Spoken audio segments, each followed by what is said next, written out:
She'll ask you lots of questions to find out who you are, to make you feel like a star. She doesn't care if you animate on the ones or the twos. She just wants to get to know the real you. Oh, yes to that.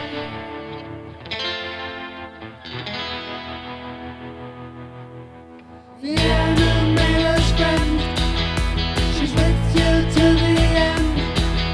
She'll be your new best friend. After cocktails and coffee, the conversation is so carefree. She doesn't care if you animate on the ones or the twos. Just sit back, relax, and time will fly by. Here we go.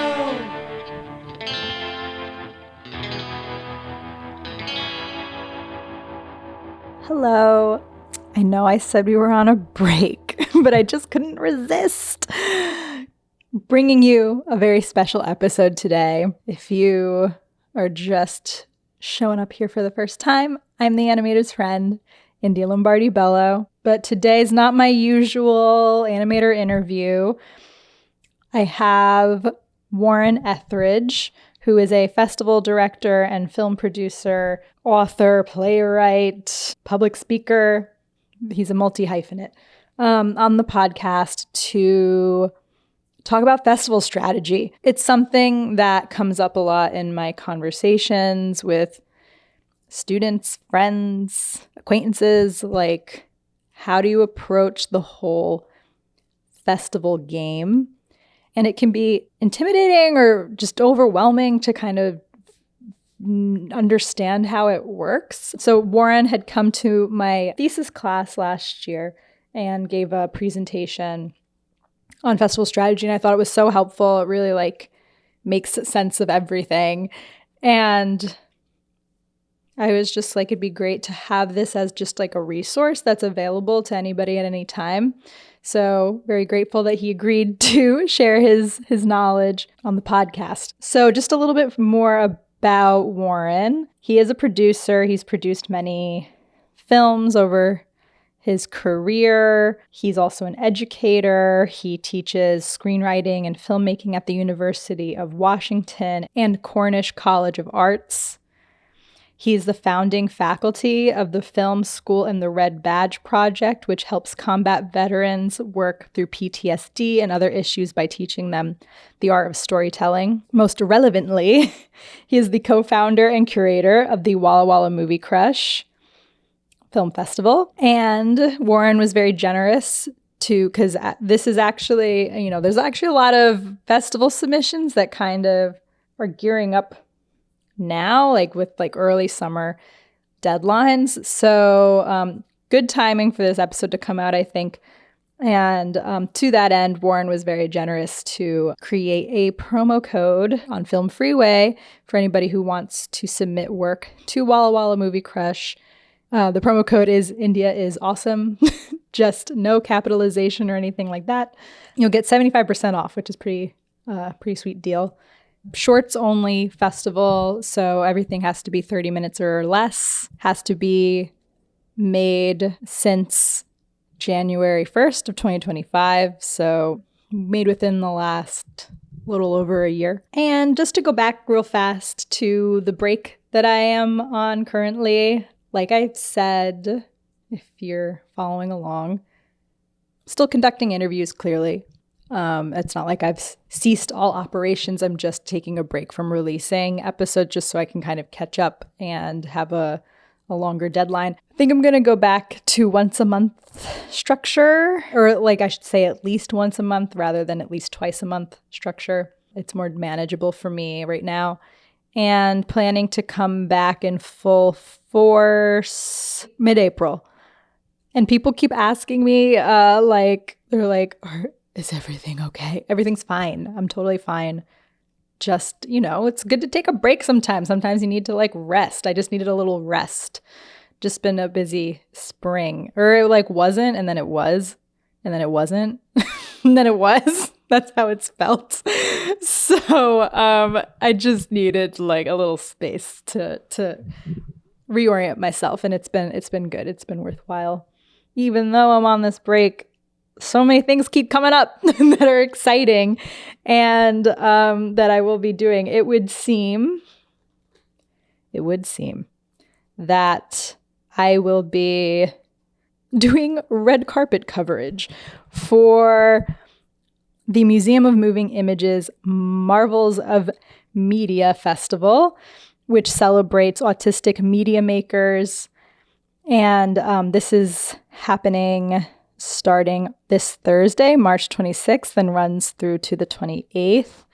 I got the press release for it and saw that Danny Bowman is attached. If you love on the spectrum, like I do, I was like, oh my God. So I reached out and they invited me to do carpet coverage because I guess it is a carpeted event. So me and my intern, Arnesh Kundu, will be there on Thursday for the opening night program, The Human Condition, which spotlights 3 works by autistic media makers that explore universal struggles with communication and connection. Filmmakers include Tal Anderson, Jacob Leonard, and Stephen Fraser. There's more animation programming on Saturday with their family program, which is all ages animation. The Wonderful World of Danimation with Danny Bowman, showing work from her students. So if you're in New York City this weekend, check it out at the Museum of Moving Image. Another New York, sorry, I've got a lot of New York oriented stuff to share, but at Metrograph, starting this Friday, March 27th, they are showing, in collaboration with G Kids, the feature film, Allegro non troppo by the maestro of animated anarchy, Bruno Bozzetto. It's from 1976.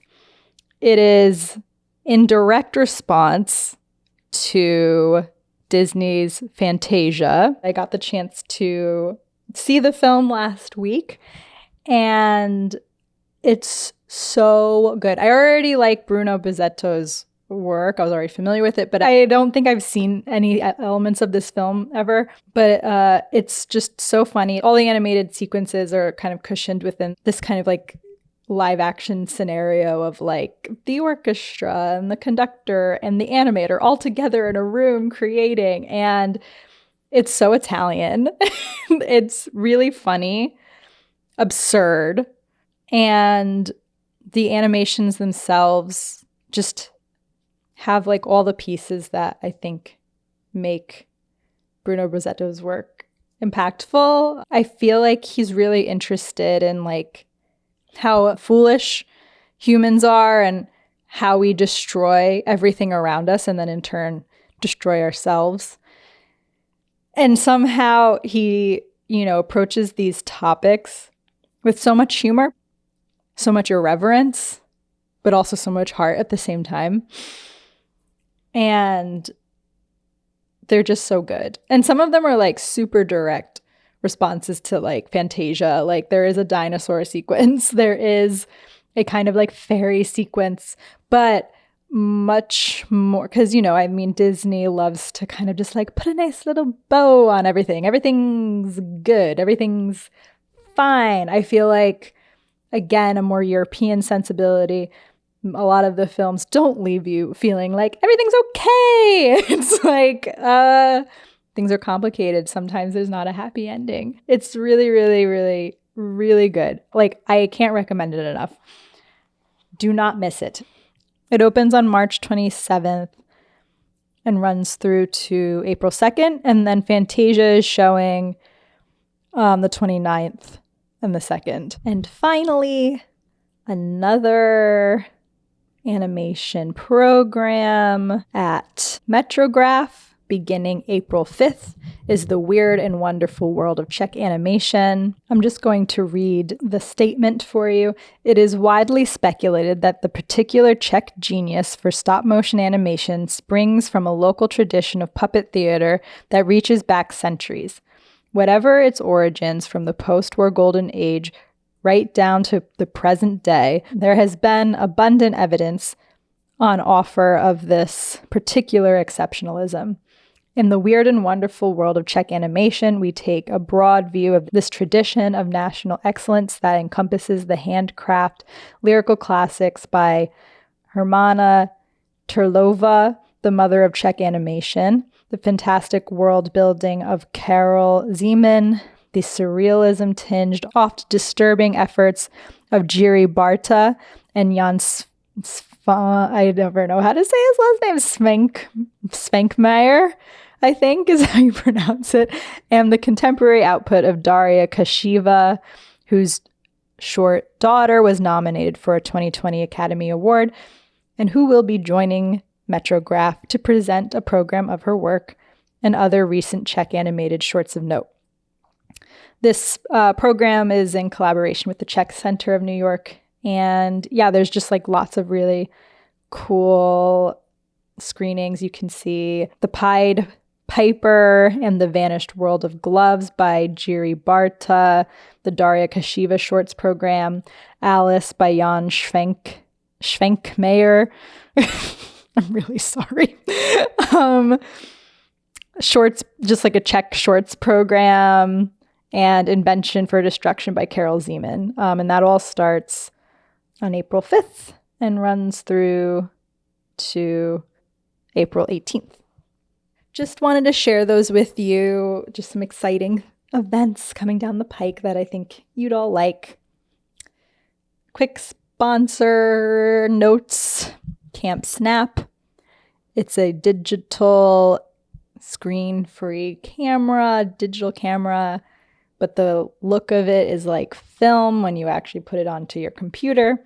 It's very cool. I love it. I use it in my personal life. I use it for the podcast. And you can get a Camp Snap product. They also have video cameras too. And they just added, you can get like a microphone, like a shotgun microphone for the camera, which I thought was a really cool, nice touch. You can get $5 off any purchase on the Camp Snap website using the link in my bio. And if you're interested in podcasting, I recommend using Podbean, which is the platform that I use to distribute my podcast. You can sign up for a free trial as either like, an individual or as a business entity using the links in my bio. And if you are interested in advertising on Podbean, there's also a link in my bio to get started with that. So yes, let's go into my chat about festival strategy with Warren Etheredge. I think you're going to find it really helpful in just like making sense of the festival thing and how to get started and how to sustain over the course of your whole creative career. And I think that if you have a film right now that you're like, what do I do with it? Listen to this all the way through, take notes, but it's also here for you whenever you need. Let's listen to my chat with my friend, Warren Etheredge.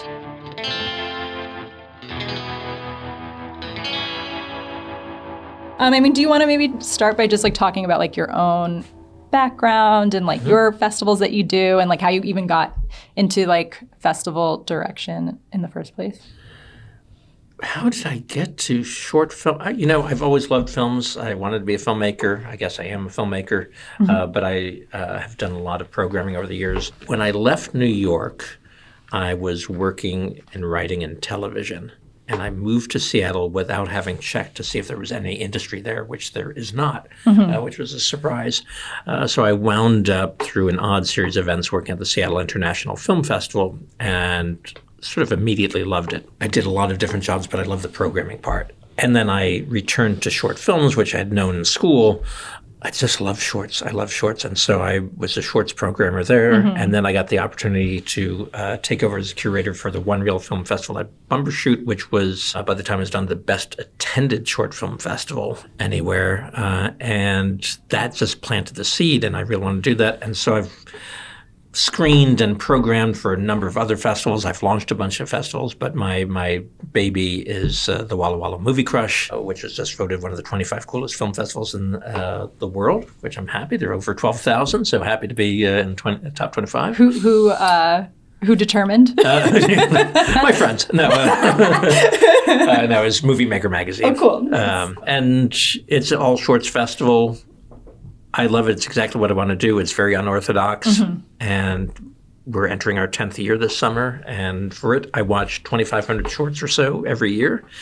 I estimate that I've seen over 40,000 pieces of short form content by now. And I don't know if it's made me smarter, but I certainly have seen more than most anybody I can think of. Is it hard to not get jaded and just be like, oh my God? I think sometimes I think of it as jaded, but often I just think of it as depressed. I sometimes get very sad, and I'm not being hyperbolic. I get very sad sometimes because I just see what feels like the same thing over and over again, and that really bums me out. Yeah, I get that for sure. I mean, part of what's so exciting about having this conversation with you is also, there's the stuff that bums me out, but there's also stuff there's plenty of good material from good filmmakers making stuff who have no idea how to get it out into the world. And so I'm constantly searching and digging for things. And if people just understood how to get it out there better in the world, we'd all be happier. Filmmakers, programmers, audiences, everyone would be happier. Yeah, no, I agree. I mean, I'm not a festival director, but just in my life and just kind of seeing things at we were just talking about, there's all these screenings. It's not on the world stage at all, but then it's you see incredible work and you're I wish more people could see this. I actually just shared something that I saw there. It wasn't an animation, but with one of my students, but it was oh my God, how do I even find that? Yeah, I don't know. It's but it's it is inspiring to be there's so much, there is good work out there. It's just a matter of how do you do it? How do you do it, and how, and from the programmer side, how do you find it? Because sometimes it feels like filmmakers, submit work within walking distance of their house, and anything beyond that is Sundance. Yeah. I was going to say just about Walla Walla. It comes up often on my podcast with my conversations. Everybody loves it. It's a favorite. Maybe I'll go this year. Please. I'd like to come.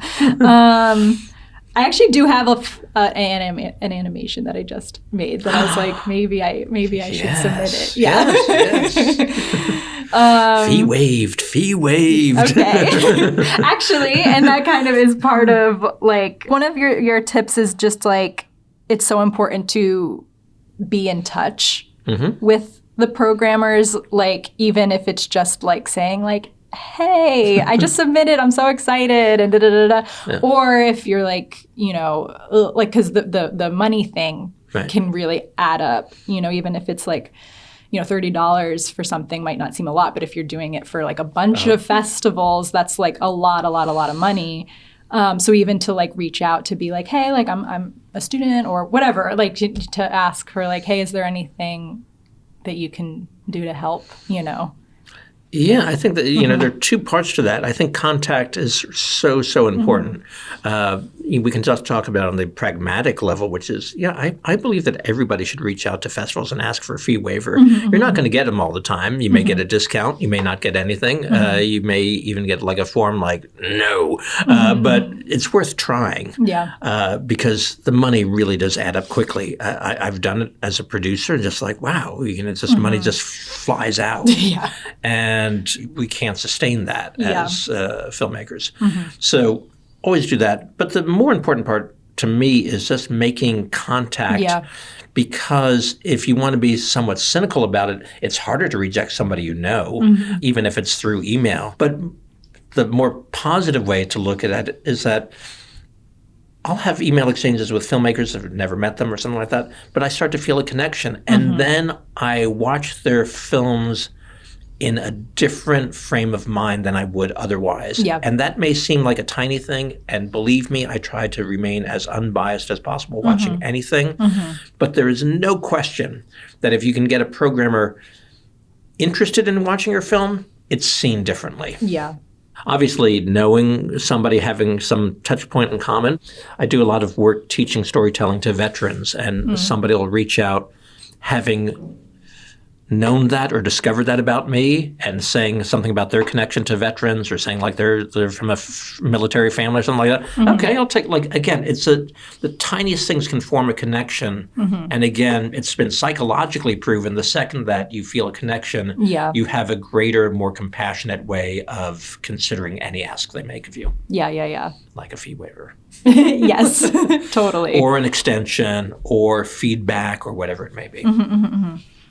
And then you also were talking too about like even just beyond like maybe like emailing the organizers, but also within like Film Freeway or maybe other kind of submission forms, you can also include things like a cover letter and things like that, like kind of like materials that maybe people would be hesitant to like be like, why would I do this? But what are your thoughts about like the kind of supplemental materials that they might not think are so important? They're so important to me. They make such a difference. I love the cover letters on Film Freeway. I think they're a really missed opportunity for the majority. And many people just repurpose their filmmaker statement, director statement, and make that the cover letter, which, I don't need to read it twice. And again, if it's not actually a letter to me or the movie crush, I don't really care. If it's a form thing, it doesn't make a difference. But it's an opportunity. Yeah. And if you don't know the festival, why are you applying? Yeah. That to me is a weird thing. It's like if you don't have a reason to submit to a particular festival, then you don't have a good reason to write the cover letter, which would mean let's just save the money. Even if it's Sundance, you can write something about, even if you didn't know somebody, you can talk about why Sundance is important to you. I know it's important to seemingly everybody, but you could talk about why that matters. Like, why does that little seal of approval matter to you in a way that it might not to anybody else? You could say, oh, I'm an animator, and animators have it hard. And and it's really hard on the mainstream circuit. So to have the approval of something like Sundance would actually elevate my film. And to me, it's not about the stardom of the celebrity. It's just about, I want this work seen because I feel like animation has been sort of ghettoized too long. That would be my cover letter to Sundance. That's a great cover letter. It's just like another opportunity to make it personal, give more body to your submission. Could you talk more, I guess, about like determining what festivals you would submit to? Like, because, you could just, select a bunch just because you're like, I just want to get something, but is that the right approach? No, I don't think it's. I know there's some people who feel differently. I don't believe in the collection of laurels just for laurel's sake. I have a very dear friend who is a filmmaker and a talented filmmaker, but not every project is great. But often seems to have the resources to apply to everything, and winds up, at one point their postcard for the film, like couldn't see the poster anymore because all of the laurels, but it was like it was the Brooklyn Heights Independent Short Film Festival or something like. No offense to Brooklyn Heights, I don't think that is a festival, but it could be. Like at some point, it's sort of. Who cares? Yeah. And again, it's like, do you actually have a reason and a purpose for screening there other than the sort of ego boost of it? So I think you should be really specific about why you're submitting to a particular festival. I think you should really study the festivals. I think you should talk to other filmmakers and see which ones they like. There's some very political concerns about which ones to premiere at and what will elevate your status. But I'm frustrated all the time by people who submit work to festivals that shouldn't go there. Like, did you not do even the barest bit of research to recognize they don't want what you're giving them? I mean, every year, the Walla Walla Movie Crush is a short film festival. It clearly says short films under 30 minutes. Every year I get letters through Film Freeway about, I have a 75-minute feature, but I consider it short. Like, no, but... Yes, next to Project Hail Mary, it's short, but but it's still not short. Yeah. So there's a lot of that. And that's just like a huge kind of like waste of time and resources to submit to something that you would never, like you don't even really qualify for it. Yeah. And I've seen people like, submit horror shorts, and there's nothing wrong with those. I think they're great. There are plenty of great genre festivals, and horror can often go into mainstream fests, and there are plenty of midnight fests like South by Southwest has a division for that. But, submitting a horror film to Heartland or indie shorts now is just idiotic. And then also just in thinking of like the amount of festivals that exist out there that you could apply for and that you could just add to cart a million. There are also scam festivals. Scams galore. Yeah. What does a scam festival look like, and what is the purpose of a scam festival? Like, why would somebody do that? But what is it for the festival? Yeah. Oh, because they can make a lot of money off of suckers. Yeah. It's really sad. If there are 12,000 plus festivals in the world, I hate to guess at how many are scams, but I think it's a greater percentage than we'd like to admit. Generally, you can spot them because they try to take advantage of something geographically. There are plenty in and around New York that are total scams. The way I generally identify them is that they're really sketchy in terms of what the screening details are. They offer no support to fly you out, put you up. They don't even offer you a pass. The filmmaker's just getting a couple tickets for their screening. And the other sign is generally that there are too many damn awards. Yeah. So if you see a festival that's giving out 40 awards and they only screen 40 films, that's your indication. Yeah. And I guess just like taking advantage of artists who just want to like get their stuff out there, which is cruel. It's really awful. Yeah. And also I think I feel like I remember too that there's some festivals that there's just like not even a physical thing. Like it's just like, oh, you got in, like here's your laurel. And you just basically paid like whatever. I don't know. I'm just saying $30. I don't know. $30 or whatever for like a laurel. Right. Like for a PNG. Yeah. And if it's a festival that says they have monthly screenings, like that is a scam. There are a ton of scams. What I tell my friends, my students, and everybody on this podcast is when in doubt, email me and I'll tell you whether or not it's legit. That's very nice. Like I realize, because it's so upsetting to me. Yeah. It's really upsetting. It is upsetting. Yeah. And was there also a thing of like, if it's not been around for a certain number of years, that's like concerning or I mean, it's complicated because some people are just like starting something out, but I mean, as somebody who's launched a bunch of festivals, it's a hard one. Like, I think it's reason to think. Yeah. But there are legit festivals that are just starting. Things start sometime. Yeah. It's true. Summer Shorts Film Festival in New Paltz, New York is legit. We're entering year 4. Sorry. Yes. No, this is an opportunity to plug. It's an opportunity to plug. And then you had brought up premiere politics. So I was wondering if maybe you could just go over like your thoughts about just like the general like festival life of your film. Certainly. Timing, scheduling, strategy, all really important. Basically films have especially shorts have about an 18-month shelf life, and the clock starts ticking. We could argue either with first rejection or first acceptance. Premieres are really, really important. So determining where you want to premiere, fingers crossed, is really significant. I would start the clock with the festivals around that time. So for instance, if you did want to premiere at Sundance, as everybody does, I tell you don't, because Sundance, amazingly, is one of the few big festivals that doesn't concern themselves with premieres for shorts. So you can wait a year on Sundance, which would be smarter. Yeah. But if you were going there, you're sort of looking like, oh, I'm going to apply to all the early year stuff. So it's going to be Sundance and Palm Springs, and I guess South by in March, and Clermont-Ferrand in February. So you're looking at one of those to be your premiere. And then if you don't get one of those, then you're looking to premiere at the next wave of things. But you want to start as big as you can and then sort of cycle through things. Yeah. And I can't stress this enough. Make your completion date on Film Freeway as late as you possibly can. So if you premiere at Sundance in January 20th, 2027, your completion date should be January 19th, 2027.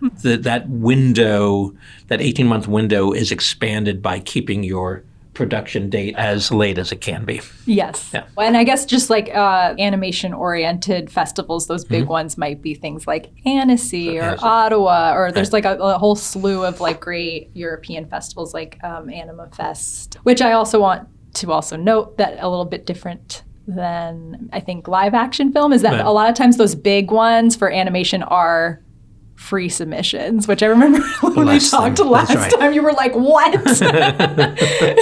What is like the fee for like a big festival usually? Oh, it can. I mean, sometimes they start at $75. I just, That's it's crazy. it's nuts. Yeah. I mean, we worked really hard at the Movie Crush to keep the rates really low, and I think when we open submissions, I think it's $10. I just want it to be as democratic as possible, and I think only with weeks to go do we make it $50 or something. I think that's as high as we get. Yeah. But I think that's another thing. To look for the large fees, like be really leery of the large fees, and also just consider like, is it worth it? Is it, and especially when it gets to $90, $100 or something like that. Like, I don't know. There's any place I want to play that badly. Yeah. I'm cheap. Yeah. Basically, what it comes down to. Well, I also just feel like for a bigger festival, it feels like they should have more resources to kind of alleviate that financial pressure at the submission phase, and maybe Right. I don't know, like it just seems a little crazy. Well, I think they've taken a lot of money. That's what they've taken a lot of money through the submission fees. I sort of get it, but it's still. But I feel like they get so many like sponsorships and stuff too. I don't know. It just seems a little crazy. I don't think there's enough. One of the reasons I waive fees or I try to keep the rates low is that there is no film festival without the filmmakers, and we can think of that as, the filmmakers you program, but it really wouldn't be without the films and the filmmakers, period. Everybody who submits makes it possible. Yeah. So, and knowing how hard a job that is and how, there's no fiscal reward for a maker of a short film, I think it's nuts to keep exploiting them. Agreed. We have to take care of our artists. Yeah, otherwise, Especially now. I would rather charge, and I don't, but I'd rather charge the audience more than the filmmakers. Yeah, I think that makes sense. Oh, we didn't actually talk about the assets for Film Freeway nearly enough. So there's the cover letter that you can take care of on Film Freeway, but every other choice you make on Film Freeway is more impactful than you think it is, or at least it is from my end. Yeah. When you open Film Freeway, there's an image from your film at the top where it might be the player or a link to Vimeo, whatever. Choose that image carefully. It's nuts to me. And even with some good films, like they'll choose sort of a poorly framed image, or like a lesser frame from an animation. And just like, that's your time to actually like wow me in a second with like, this is visual. Okay, that's exciting. Yeah. That plus the stills and you can provide that. It just makes no sense. And again, I'd say 9 out of 10 times, they're really good indicators of the quality of the project. You can see it almost instantly. Yeah. So take advantage of that. Like, don't shoot yourself in the foot. And take advantage of the bio, take advantage of the director's statement. While I always feel a little uncomfortable saying this, it just happens to be true that in your bio, I would put in any identifiers that may be appealing to film festivals. Would like to say that a lot of film festivals are diversifying programming out of the goodness of their heart, but sometimes it's a very political, very performative sort of thing. And if you can work that loophole, more power to you. So I would not be disinclined to put that information in my bio. And then in the director's statement, I think you have a chance to actually express both what your film is about, but also what you're about, and more than like, I just like to make films that entertain people. Okay, great, fantastic. really tell me something about who you are, what you're about. And those, essentially all these things, again, should not change or impact or create a bias in the screening of films, but it has a huge impact with the films that are on the bubble. Right? So I think I've said this with you before. I think out of 2,500 shorts, some people think like, oh, it must be so hard to pick them. At the Movie Crush, we wind up with about 100.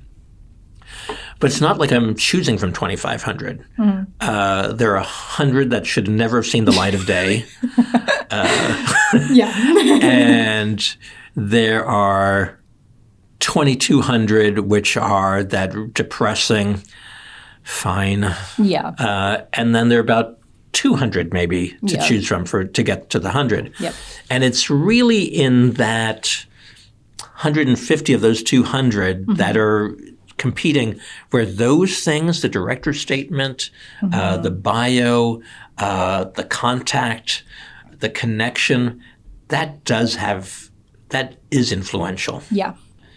And, that's where you see like, oh, if I have a history with a filmmaker and I've shown their work before and it's on the bubble, I'm probably going to favor that individual slightly. Because I now have an investment in their career trajectory. I feel very protective of the filmmakers who are what we call crush fam. Could you also talk about like the importance of the log line?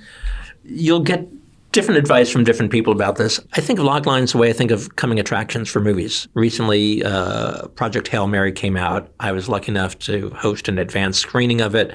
But since then, I've seen the trailer for it. And it's not about the movie being good or bad, but the trailer kills the movie by spoiling every bit of suspense in it. And log lines do that sometimes too. They treat it as if it should summarize the entire thing. Like, oh my God, this is crazy. Like I have no reason to watch it. So my advice is always to make it as short as you can, 2 sentences max, and end with a question. Don't tell us what's going to happen. Leave us hanging. Create the cliffhanger that makes me want to watch it. That's the big thing I would do with a log line. When you say end with a question, you don't mean like literally end it with like a... Oh, I do. You mean literally end with like a question mark? Or you're leaving the person that's reading it with a question in their mind? What the hell? What the hell? Leave it with a literal question mark. Like, I would try to leave it with a literal question mark. Okay, interesting. Interesting. Paid dog walker meets grave digger at a speed dating event.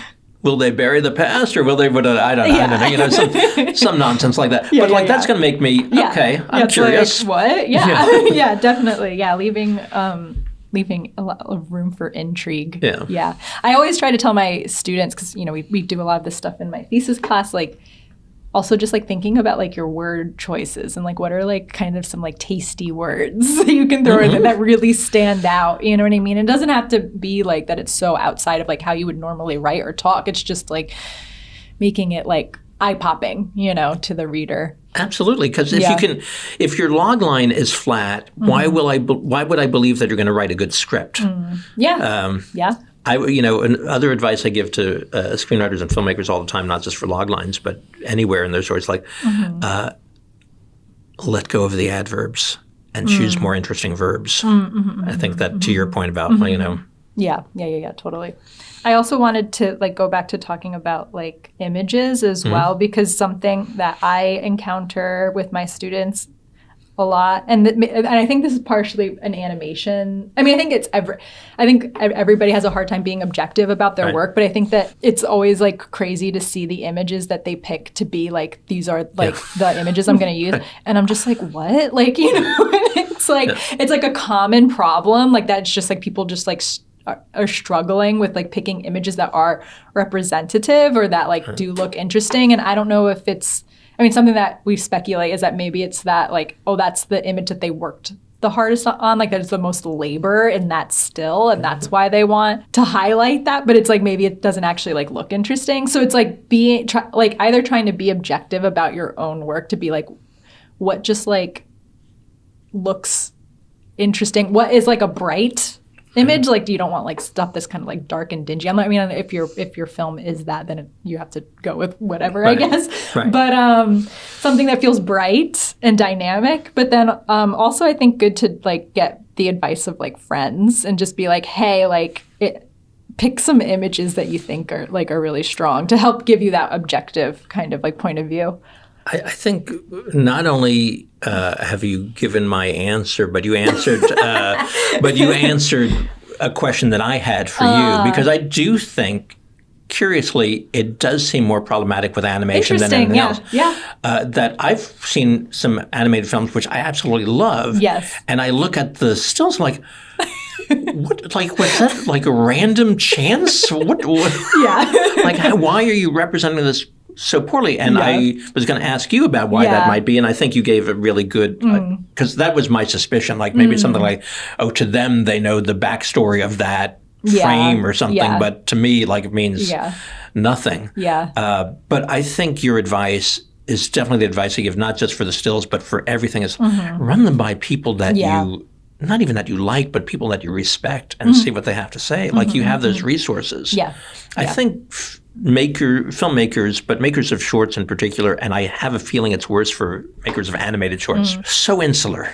And we forget that, not that we should make things for an audience, but it does require an audience at some point, and you may want to get input. Yeah. It kind of takes a village. Yeah. Right. Even if you made it all on your own, like, you need that input and that like support from people that you respect and trust. My students always freak out when I tell them this, but because they don't think I'm being serious, but I'm very serious. When I am doing a screenplay reading of my work, or I'm doing a test screening of something that I've produced, directed, what have you, I always invite an audience of people who I respect that don't necessarily like me. And I don't think they hate me or anything like that. But I don't invite my friends. I don't invite people who are inclined to make me feel good. I want people who are just going to be straight with me. Yeah. And it doesn't go terribly or anything like that. But I love hearing like, well, I don't like that. And I would want to do the same thing with a log line or images. Like, run them by people who are not invested in you. Yeah. Your mom is not the best resource. No. No. I did, like, I just said that I made this animation, and like I shared it first with Christy and Michael, and like they are my friends, but like I send them stuff all the time, like just like social media, like reels, and I feel like they're always very critical, you know what I mean? And they have no problem like telling me what's wrong with something. That's good. So I was like, I'll show it to them, and I feel like they'll like be a good listen. But they were actually like, it's sick. And I was like, thank you. So I was like, wow, if they have no notes, it must be good, you know. Cling to those people, really. Yeah. I did just get a note from a filmmaker thanking me for feedback that I'd given them a year ago. Yeah. And they were really pissed at me when I first gave them the feedback. Yeah. And then they said, like, I can now see that you were right. And like, thank you. It's so hard. I'm embarrassed by how hard it is for me. It's like, to hear the feedback, Yeah. Because I think that a lot of times it's like, maybe it's even like if somebody gives me feedback, maybe it's a thought that I myself already had, but there was some sort of like complication that prevented me from, it's like, well, they don't get it. You know what I mean? They don't understand. You know, they don't get like what I've gone through and like that, like, you know what I mean? And I get very, I mean, I don't verbalize it because I'm a grown up, but like I get upset internally. You know, You're grown up externally. Yes. Yeah, exactly. Yeah. It's hard but necessary, you know. Because, it's like if you can sit with it for a little bit, then it's like you can process it more and enact change and then be grateful for it later, you know? Yeah. I think, again, if you can find the people who offer critique, not criticism, it's a win. Yeah, because, and I always say to people, like, I think it is important to get feedback from people that you trust and that like really understand what you're trying to do. Like they could be critical and like say that like things really need work. Right.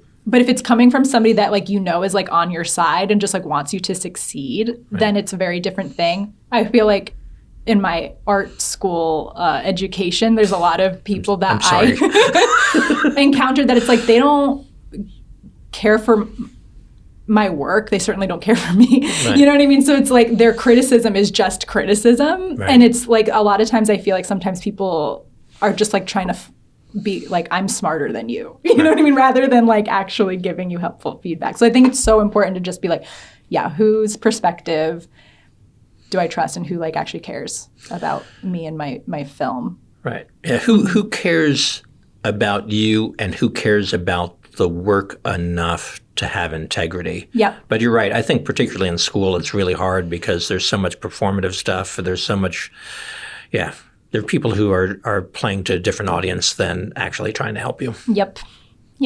They suck. They do suck. They do suck. They really do suck. Yeah.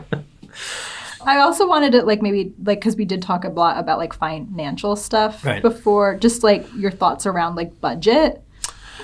Yeah, I think and budgeting. I think that filmmakers should budget for festivals at the beginning. I know that money's hard to come by, but just sort of having a sense of what are you willing to put aside? $500? $2,000? It makes a huge difference. Yeah. And one of the things that is forgotten in that is like there's the expense of the submission fees once you're going to try to get them all waived. And since I don't think we clarified it earlier, once you get into festivals, particularly a better festival, then immediately write to festivals to say, I just played at such and such. Can I get a fee waiver? And as you move down the tiers of festivals, the more likely they are to say yes. If you played at Aspen, in April, and you're applying to festivals in August and September, and let them know. And I bet they waive the fee for you. So always do that. But the other part of the budgeting is to think about how much money you have to spend to travel to the festivals. Yeah. And I'm a sort of big proponent of I would apply to fewer festivals and attend more. Yeah. And so thinking about where can you get to? Where can you stay for free? Where do you want to go?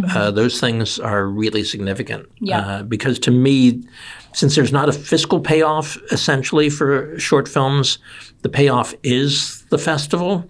And, there's the very lovely thing of like the payoff is getting to see your work with an audience, which, yes, it is. That is lovely. Yeah. But the other payoff of it is like going to the festival, meeting other programmers, meeting other filmmakers. I feel like I have a large extended family that I've created, not just through the Crush, but other festivals. But this idea of Crush family is not insignificant to me. I really feel very bonded to those individuals. And if I go to other cities and festivals and I see them, it's like, oh, hey, there's India, yay! It's a really lovely sensation. And if you're not going to the festivals, you're just missing out on at least 50% of the value of them. Yeah.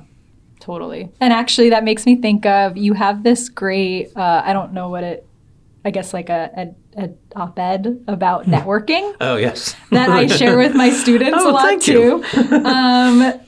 Maybe could you give us a taste of like what your thoughts are on around, because like that's another, like it's one thing that it's like, oh my God, yay, I'm going to the festival. And then like, you said earlier, animators may be a little bit more insular and sometimes it's a little more intimidating perhaps, but it's intimidating for everybody, especially if you're going for the first time and maybe you're on your own. Yeah. I think how do you approach like making those connections in a way that feels like organic and by being human? Yes. I hate the word networking, and I hate the concept of networking. It's really crass, and it seems so American to make everything transactional. And I think the first thing is like stop thinking of it as transactional. I'm talking to a lot of students about this, talking to some graduates recently. I guess disclaimer first. believe it or not, I think you know that I'm wildly introverted. I really am. I've just chosen work that is public facing. Not sure why. I feel similar. But I'm happiest in a cave. And so it is not in my nature to, hey, let's go meet people like that. Awful. But it has to be done. Yeah. And so a couple things are important to me. So number one, when I go someplace, I think of myself as working, and again, not in a transactional way, but just like, this is my job right now. My job is to be extroverted, to some degree. But the big thing is to stop thinking about, like, what can these people do for me? That's an awful mindset to go in. And again, I'm just looking for the people I respect. So if I'm going to meet other filmmakers, I want to see their work. The best scenario is like go see their work and be impressed by something, and then go talk to them about that. Yeah. And just express your fondness for something. Yeah. I've never met an artist who doesn't like to be complimented on their work, particularly if it's insightful compliments. Like Yeah. it's really good.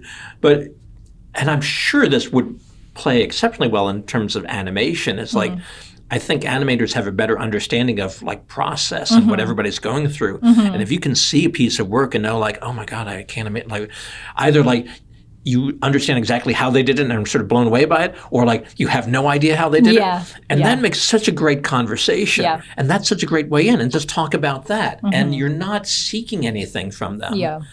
You're just connecting on an artist level. Yeah. And I think that's easy. I mean, it doesn't take me much work if I see something that really moves me. It's not hard for me to tell someone, "Oh my God, thank you. Yeah. I haven't felt that way in a long time. Like, just thank you so much." Yeah. I don't want to get too personal, but it just really resonated with me emotionally. Like, who wouldn't want to hear that? Yeah. Yeah. And then, if they're a decent human being, and I think good art 95% of the time comes from good people.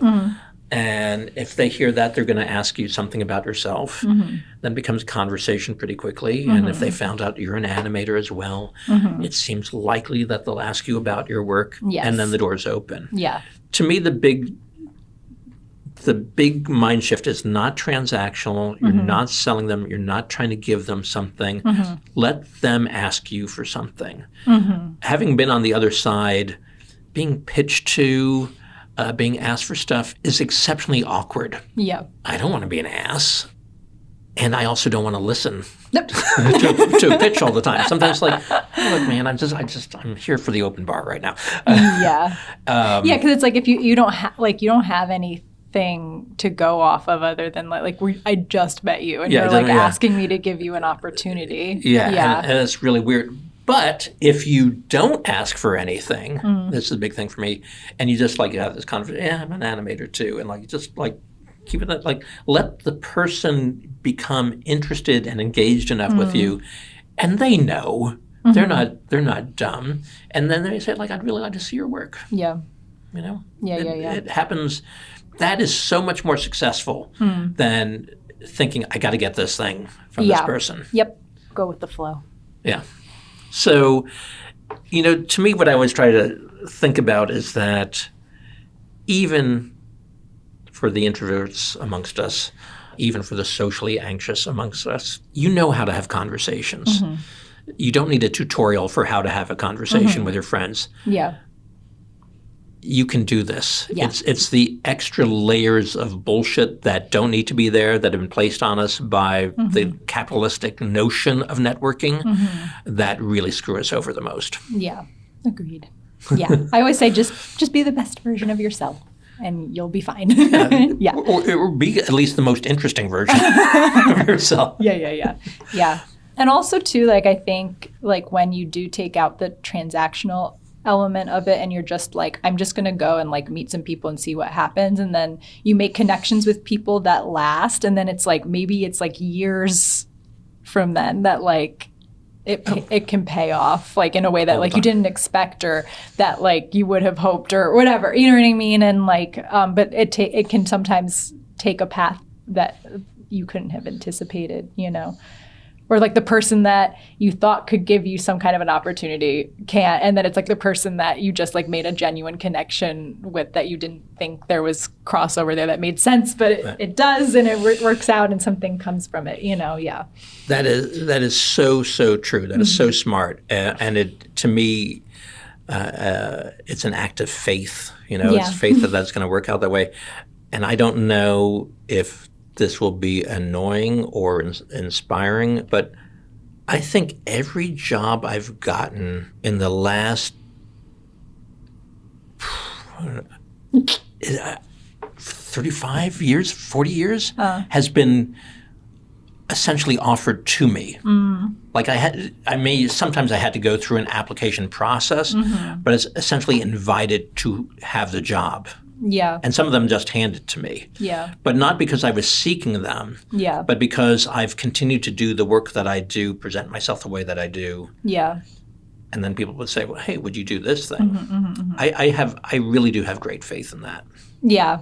Yeah. And I can also, I guess, echo that, like, this year has professionally been a big shift for me, and I've gone just fully into teaching only. And it was so much of just like reaching out to my friends and just like other kind of connections that I've made over the years to be like, hey, and like, and I've gotten so much from like what would be like my network, you know what I mean? Not from applying for anything like in a traditional way. Like it's not worked out. It's all been through my friends, that I've gotten opportunities. So it's like, that's the thing. And I hear you, and I'm happy, and I just hope that people listening, I think sometimes they hear the friend part, and then turn that into like it's all in who you know, and I don't think that's it. Like, we don't know each other that well, but what I can tell you candidly is like your reputation is golden. Oh, thanks. The number of people who speak highly of you is really impressive. That's nice. It's not the same. We don't have the same friend circles. It's just encountering people. And if your name comes up, it's always incredibly positive. And that's the friends you need. Those are the people you need to know, right? You're making a good impression on everyone. And I think, you clearly have artistic integrity, but you're also an incredibly decent human being. Oh, thanks. And that will always serve you exceptionally well. Thank you. That's nice. Know that you're talked about. That's nice. That's nice to hear. Nice to hear.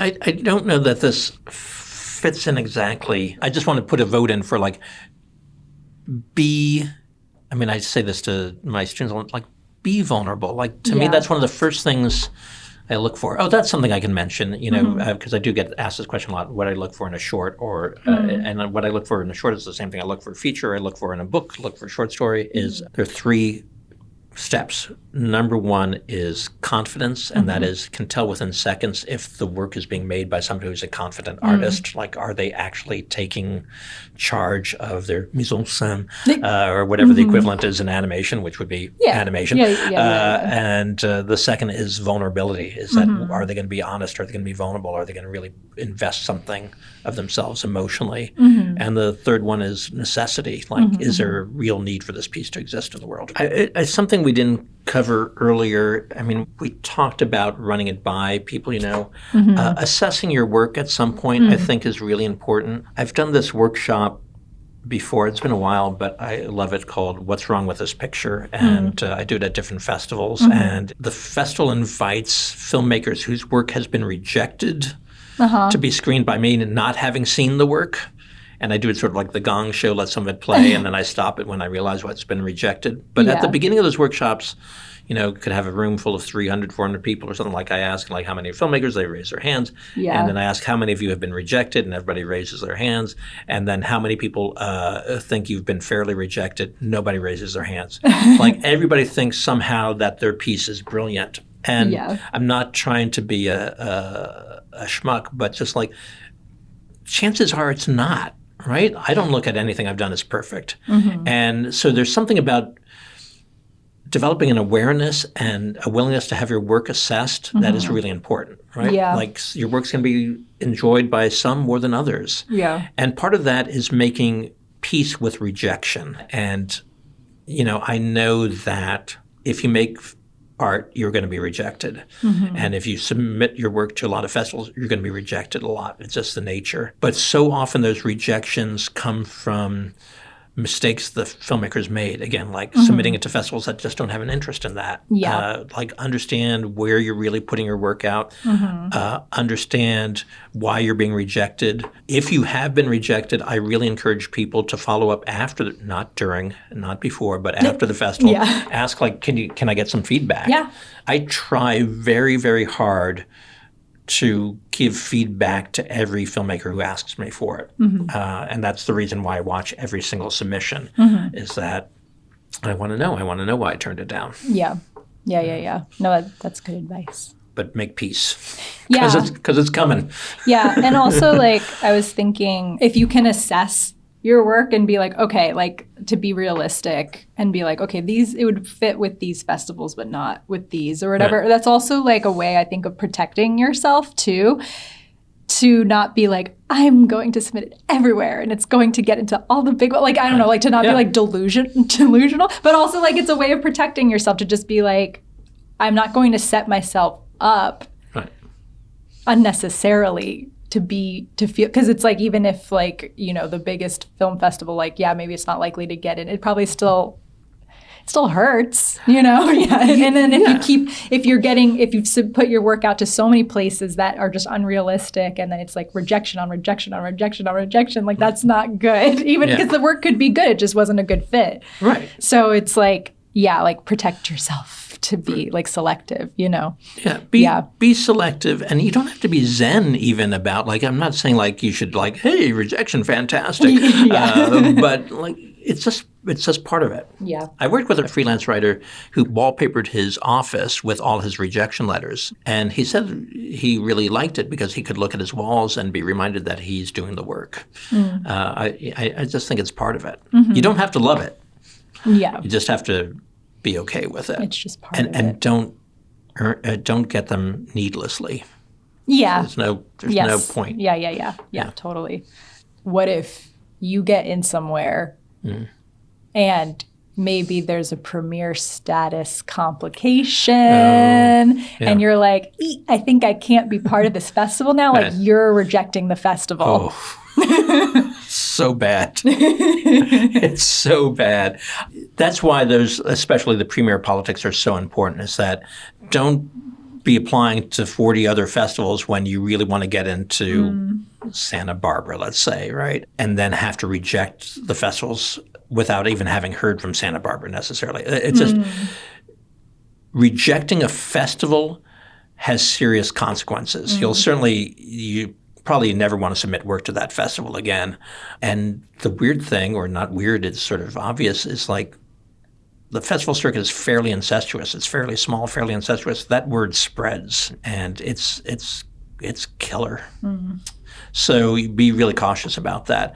The other thing I'd say is, like, if you find yourself in that position, there's always a way to work around it somehow. I can't say what it is, and it's not a short, but there was a feature that I was indirectly involved in that got an international premiere and had also gotten into this American festival. And they're like, well, we can't do it. It's like, well, just talk to that American festival and call it a work in progress screening, and let's, call it a day, even though clearly not, because whatever. Like there's always a way to sort of work it out. But what you need to do is communicate with the other festival as quickly as you possibly can.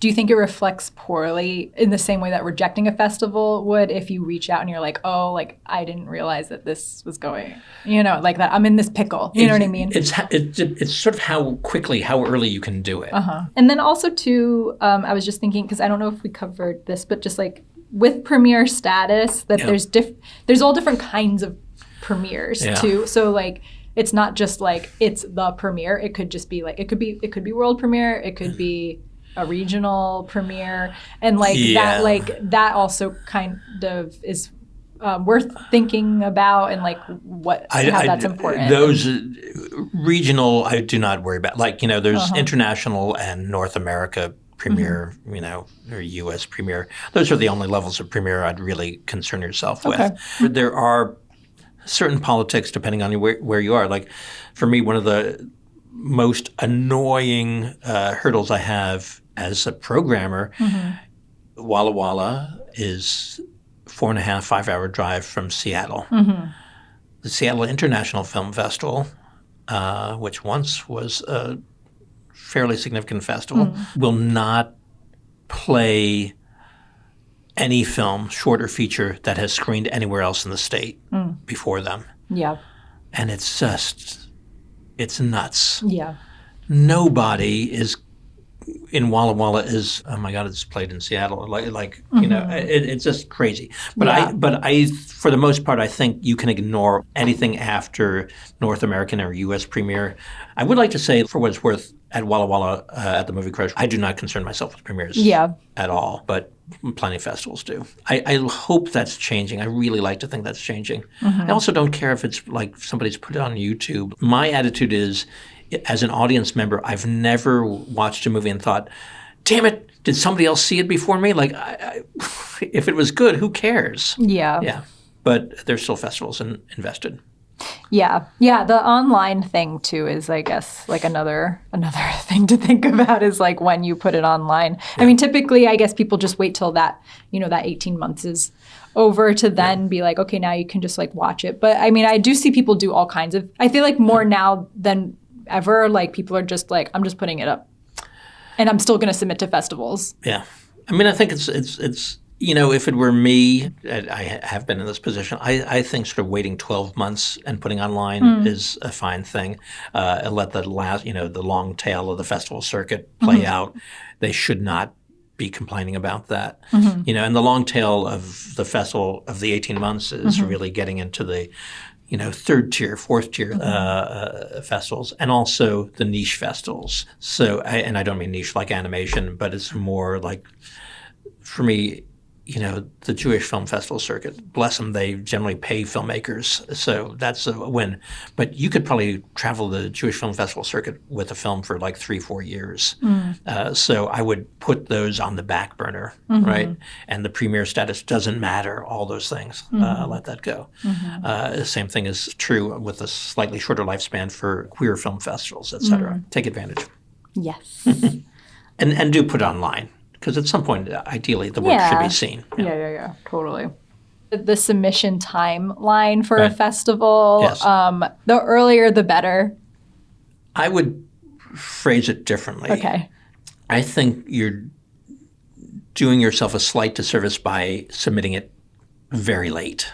That stuff that comes in the final wave. Yeah. Once again, it's going to get seen. But you're not doing yourself any favors because there's just a glut, and so much programming has probably already happened that it's like, how am I going to even fit this in, right? Yeah, I think there's what's happening. Like there's just a glut of stuff that comes in towards the end, and even if it has been programmed, it is true to say, like for me at the Movie Crush, I program in hour-long thematic blocks, so. I've already started I think I've identified some 20-minute pieces that I want to build a theme around. And if you're coming in with like a 20-plus minute short, you've just raised the bar for yourself. The interesting thing I'd say, I think it's sort of like, it's become like the Academy Awards submitting to festivals. Like there's sort of like a halfway to 2/3 of the way through the submission process is the sweet spot of submitting. Okay. The ones at the beginning can get forgotten. I mean, I don't forget them, but it's not like you're doing it all along the way. It's like you're watching everything and then making more of a refined selection. I'm watching all the way, but I base a lot of things based on how much do they stick in my memory. Like, how do you know something's good? It's I'm still thinking about it. Yeah. Okay. I know it's not the greatest film ever. I'm still thinking about The Bride, and it's been weeks now. Have you seen The Bride?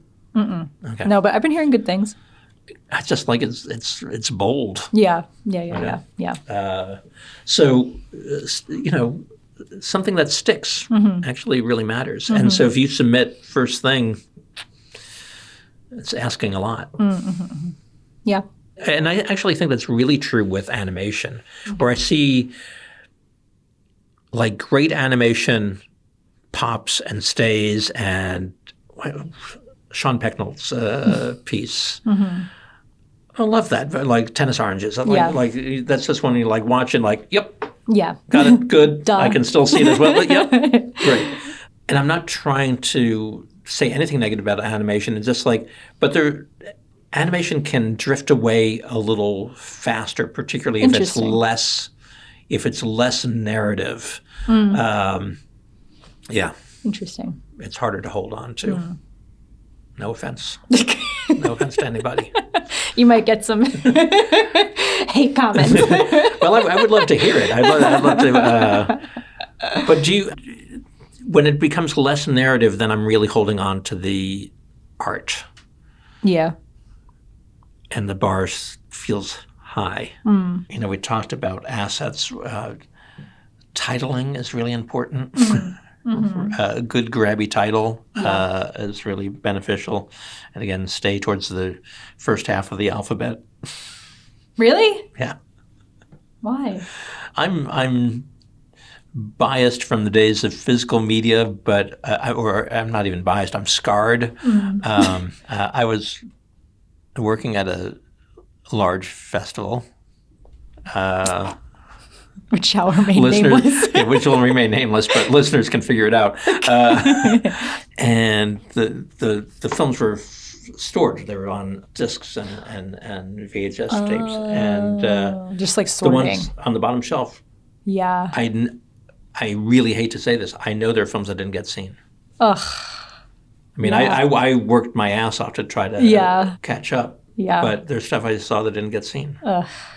And also, even without physical media, there is something like a lot of festivals print out these lists and go through. And like if you're at the bottom of the list, it's a minor thing. But I'm going to do everything in my power. I know that we talked about this when I visited your class, but to me, your number one goal to simplify all of this is that whether it's physical media or not, your goal is to get to the top of the pile. The goal is to be seen by the highest level of programmer you can be at the best possible time. And in order to do that, you have to move to the top of the pile. So a catchy title, a great log line, the right assets, knowing the festival, having reached out, having a good filmmaker statement, having written a cover letter, trying to make some connection, knowing why they're a good fit, pointing out like, oh, my friend's film screened there 2 years ago. They said they love it, and their work is much aligned with mine spiritually, blah, blah, blah. All those things are going to lead your work to being watched by me at peak time, 6 p.m. I have a cocktail in hand. I'm ready to go, and I'm looking forward to watching it. That's your goal. That's in my mind. You do not want to be seen at 2 a.m. So. Yeah. And again, I can tell you that conceptually I am watching everything unbiased, and it doesn't matter. All things are the same, but like that's crazy. Like if I'm tired, I'm probably not going to watch it the same way that I would otherwise. Yeah. I don't like admitting that, but it's not an even playing field. Yeah. Something that I say to my students in like thinking about like job applications, and you can tell me if you feel like this feels accurate for festivals as well, is that sometimes when you're rejected from something, just like don't take it personal because you don't know what's going on behind the scenes. Oh, absolutely. Yeah. Because like what you're saying about like they like this festival, like they just like there's things that they just did not watch. It's like that rejection wasn't because they watched it and hated it. It's like that rejection is that they didn't look at it. And it's like then maybe you don't even want to be at a place that is like that anyway. Exactly. You know? Yeah. 100% that way. Like you have no idea what's going on. And, to me, the screener and programmer responses to things are so impacted by things you could not possibly know. You've got a programmer whose mother just died. and then, it'd be 2 weeks later, but they're still carrying that, and like they can't watch your grief film the same. Like you have no idea. Yeah. That's why I say make peace with rejection, because you can't. There's so many factors outside of your control, and even outside of the control of the people doing the programming. Yeah. You can't know. Yeah. Yeah. I mean, if you're constantly rejected, you may want to look at that pattern. But being rejected by a larger festival, I would not take as any indication of anything. Yeah. And one of the big issues with larger festivals is you're not necessarily even getting to be seen by the people who really know what the hell they're doing. I have a real strong objection to screeners at festivals. Untrained screeners at festivals, because I think there's a lot of work. Again, why watch everything is I don't trust people enough to know. That's like somebody who is like kind of like the first line of people who watch, and then it goes to hire people, hire programmers. The majority of festivals I know use some sort of screening committee, often people who are not particularly well-versed. They just like movies, or they're, just out of school, thought this would be cool. And they generally sort of cull that and like get responses from 2 or 3 people and see if it's worth moving up to the next level. But I have definitely seen things rejected by screeners all the time, or go like, well, they're just wrong. The one advantage of watching 40,000 shorts is like, I know what's out there. So, the thing that the screener thinks is really fresh and exciting is not. And the thing that they don't quite get may actually be more innovative or provocative than they realize. Yeah. Oh.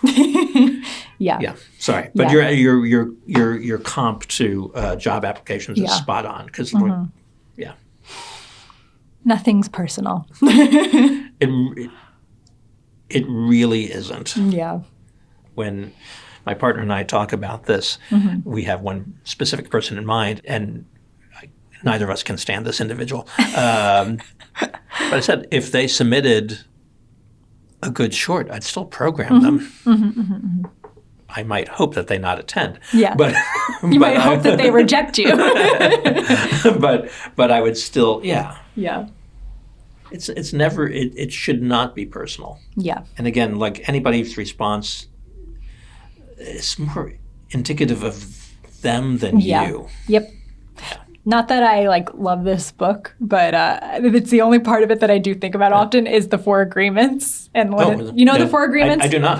Yeah. It's like, I don't even know what the 4 agreements are. I just know the first one. But I know the 1 agreement. Okay. It's like a self-help kind of book. And it's like, this guy just is like, there's 4 agreements that you need to make with yourself. Okay. And if you break those 4 agreements with yourself, you're kind of betraying yourself. And one of them is nothing's personal. And it goes so far as to say that if somebody is truly I don't like you, that's not personal. That's them.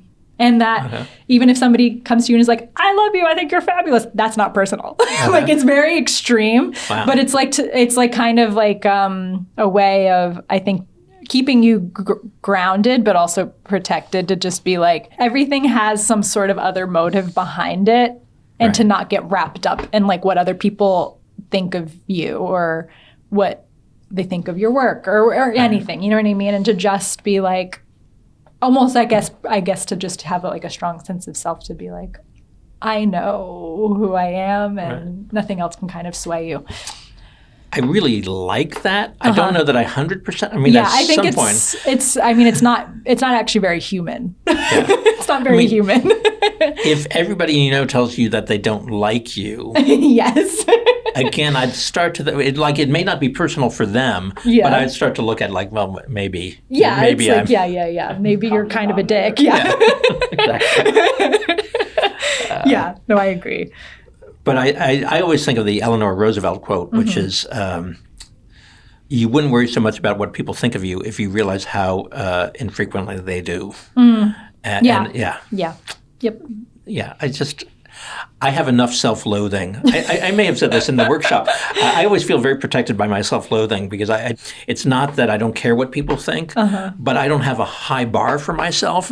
So anything is a win. They didn't hate me. Yes. Yeah. Yeah. That's funny. It works for networking too. Yeah.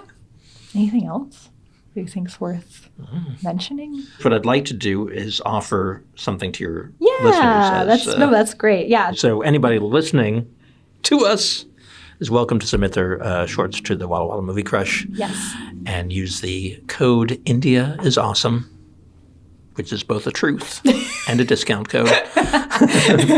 I'll get you 75% off, and you'll be considered. The only parameters is it must be under 30 minutes, actually short. Yes. And it must have been completed after January 1st, 2025. So last year, right? Yeah. Okay, yeah. So Okay, that's yeah. at 18 months. Yes. Yes. And if you want to hear case studies about the festival, you can listen to previous episodes. The first episode of the podcast with Christy Kish, and then Michael Dundero and Shay Dong. I don't know what episode number it is, but you can hear their experiences there. Yeah. Thank you. I'll make this pitch that if you get into the Walla Walla Movie Crush, know that your work means a lot to me and that attending really is worth the trip. I know it's an unknown place beyond Looney Tunes, but it's a really wonderful little city. But more importantly, I swear you'll have a great time for 3 days. Yeah. Yeah. They all said that it's there's just so many opportunities to connect with people and to just have fun. And yeah. It's all under one roof, all communal activities, all good.